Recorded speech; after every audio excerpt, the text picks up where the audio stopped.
All right, so today we're really diving deep into the life of Ratan Tata. We got a ton of articles about him from you guys, so clearly there's this big interest in him.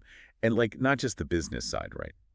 Yeah, it seems like people are really craving a deeper understanding of his life. Oh, The impact he had beyond the boardroom, the kind of legacy he built outside of business deals and all of that. exactly. Yeah. And you know what's interesting? We found this thread running through everything, and it might surprise some people. A deep love for animals, and Yeah. really genuine, especially for stray dogs. It's funny you should say that because that's exactly what struck me too when I was going through the material. It wasn't just a surface level thing for him, a few donations here and there to look good. This was different. This was like deeply ingrained in who he was. Totally. And the story that really exemplifies this is the story of Goa. This stray dog he met on a trip. He brought him back to live at, get this, Bombay House. Bombay House. Yeah, the Yeah. Tata Group headquarters. Seriously. Can you imagine being a stray dog and suddenly you're living at, like, the heart of one of India's most powerful companies? It's kind of mind-blowing when you think about it, right? It's this total juxtaposition, this captain of industry surrounded by strays, including one named after the place they first met. It just speaks volumes about his empathy. For sure. And it wasn't something he tried to hide either. There's this picture floating around online, Tata just hanging out with his dogs at Bombay House, totally at ease. It feels so genuine. You can tell it's not some PR stunt. Yeah, you hit the nail on the head there. And it wasn't just him. When he was renovating Bombay House, he insisted on building a kennel, like a dedicated dog kennel, right into the building. Right, seriously, hold on. They were planning this massive renovation. He's like, make sure there's room for the dogs. Yep. It wasn't an afterthought or anything. It was a non-negotiable for him. Animals had a place in his vision of the company, strays included. Wow. I can only imagine those board meetings. So, about the budget for the new HQ, we're adding a state-of-the-art kennel. Top priority, people. Huh. I bet there were some puzzled looks, right?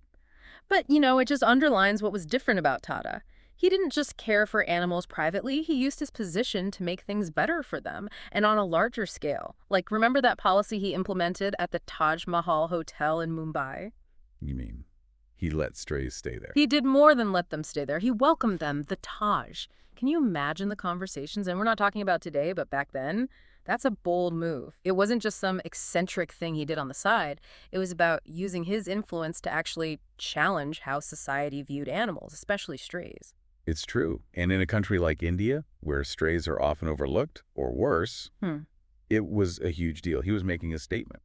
Absolutely. It was more than just kindness. It was radical compassion in action. And, his dedication to animal welfare, it went way beyond his personal life, even beyond Bombay House. Like, remember the small animal hospital in Mumbai? Oh, right, right. That was incredible. It wasn't just some small clinic either.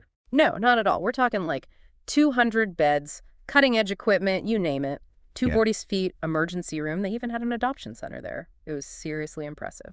I mean, it makes you wonder, in a country like India where, there are so many economic challenges, why focus on animal health care to that degree? What drove that? It's a good question, right? I mean, you could see how some people might question the priorities there. But for Tata, I think it really came down to this much broader idea of ethical responsibility. This wasn't just about building a hospital. It was about challenging the way people thought. Challenging the status quo. Yeah, exactly. He was proving that animal welfare, it matters. Even in a developing country, it deserves real attention, serious investment. It's like he was saying, this isn't a luxury. This Yeah. is fundamental. Exactly. And, he didn't just write a check and wash his hands of it, right? Remember that detail about him moving the hospital's location? Oh, from Navi Mumbai to Mahalakshmi, right? Mhm. That always stuck with me. It's so telling. He could have built it anywhere. But he specifically chose a more central, more accessible location to make it easier for pet owners, especially in emergencies. It speaks volumes about his understanding of that human-animal bond, like he recognized that caring for animals, it also means supporting the people who love them, making their lives a little bit easier. Totally. And it wasn't even just about strays anymore at that point. This was about raising the bar for animal care across the board, making a statement. Animal life has value. And yet, in all of this, you have this almost funny story. The one with the royal family, you know what I'm talking about. Oh, yeah, the award ceremony. When he turned down a Lifetime Achievement Award to take care of his sick dog. Talk about dedication. I mean, seriously, imagine being in that position, on the verge of receiving this huge honor, and you choose instead to stay home with your dog who's not feeling well. It makes you think about what really matters, doesn't it? Like, in a world obsessed with recognition, achievement, he chose something so much simpler: loyalty, Yeah, compassion, absolutely. It really challenges our usual ideas of ambition. big time. Yeah. He was supposed to be at Buckingham Palace, right? Meeting dignitaries, the whole thing. But his priority was his dog. I can't help but wonder what the people around him were saying. Did anyone try to change his mind? Well, according to the reports I saw, he was pretty matter-of-fact about the whole thing. Apparently, this businessman, Suhul Seth, who was also supposed to go to the ceremony, asked him about it. And Tata just said, Tango and Tito, those were his dogs. One of them has fallen terribly ill. I can't leave him and come. That's incredible. There's such a powerful simplicity to that. No drama, no agonizing over the decision. Just pure love for his companion really says it all. It really puts things into perspective, you know?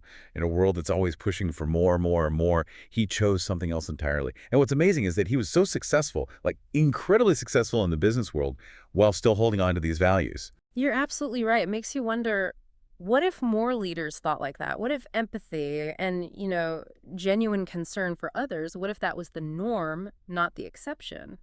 How would that change things? It's a big question, and I don't think there's an easy answer. Hmm.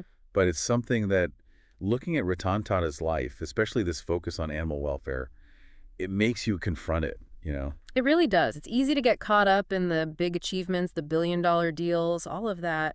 But these smaller, quieter moments, these acts of compassion, they paint a different picture. They do. It's a legacy that goes way beyond, the business world. And it makes you think, if he can prioritize compassion like that with everything else he had going on, what's our excuse? That's a powerful thought to end on. It's been really insightful exploring these aspects of Ratan Tata's life. Thanks for bringing this to light. Absolutely. It's a good reminder that true leadership is not just about what you achieve, but who you are. And on that note, I think we'll wrap up our deep dive into the life of Ratan Tata, a man who showed us that compassion and success, they can go hand in hand. Until next time, everyone, keep asking those big questions.